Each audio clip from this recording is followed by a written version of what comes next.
Well, welcome to the 700 Club. Tomorrow, Donald Trump will be sworn in as the next president of the United States.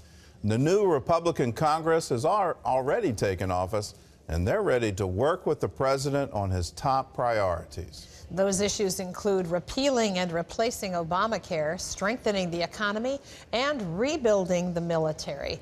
Abigail Robertson brings us that story from Washington. The 115th Congress is officially in session, while one side picks up the pieces from a brutal defeat. I believe that Democrats must take a hard look at what we can do better.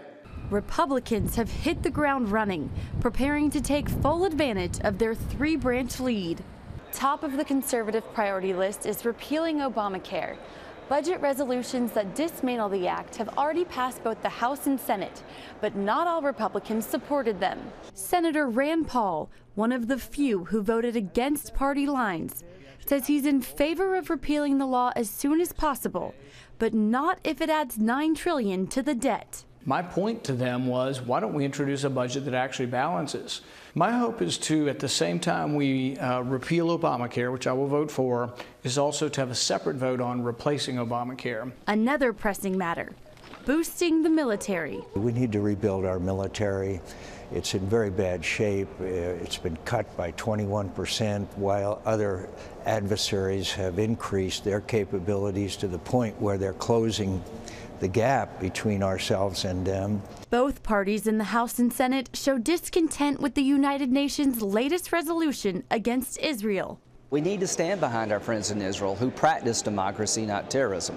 As a response, Senator Lindsey Graham, who oversees foreign operation finances, proposed a bill alongside Senator Ted Cruz to cut funding to the UN.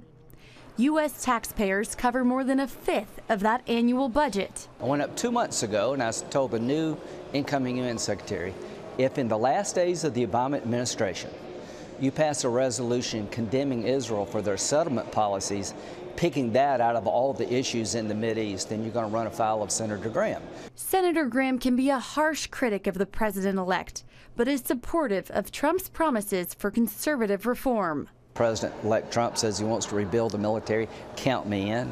He wants to reform the tax code. Count me in. He's going to look for pro-life judges to put on the Supreme Court. Count me in. Soon, Americans will get the chance to see if change is truly on the political agenda. Reporting from Capitol Hill, Abigail Robertson, CBN News. Tomorrow we'll have a special Inauguration Day edition of the 700 Club, and we'll take a closer look at the president-elect's top cabinet picks and the agenda for his first 100 days. That's on tomorrow's 700 Club. In other news, it looks like the president-elect is going to get right to work during his first day in office. Ephraim Graham has that story from the CBN Newsroom. Ephraim?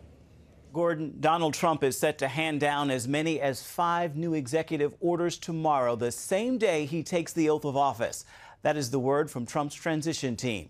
Trump has said he wants to overturn a wide variety of President Obama's executive orders, including those on illegal immigration, gun control, and religious liberty.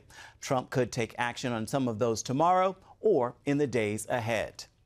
Donald Trump's nominee to be the ambassador to the United Nations supports moving the U.S. Embassy in Israel from Tel Aviv to Jerusalem. Trump promised to make that move during the presidential campaign. South Carolina Governor Nikki Haley told Senate Foreign Relations Committee members she, quote, absolutely backs the move because that's what Israel and congressional Republicans want. And she blasted the UN for its attacks on the Jewish state.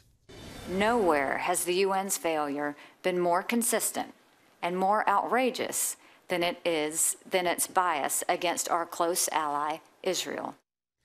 A spokesperson for Jordan recently told the Associated Press the move would, quote, inflame the Islamic and Arab streets. Haley also said she would never let the UN support an international environment that encourages boycotts of Israel. Gordon?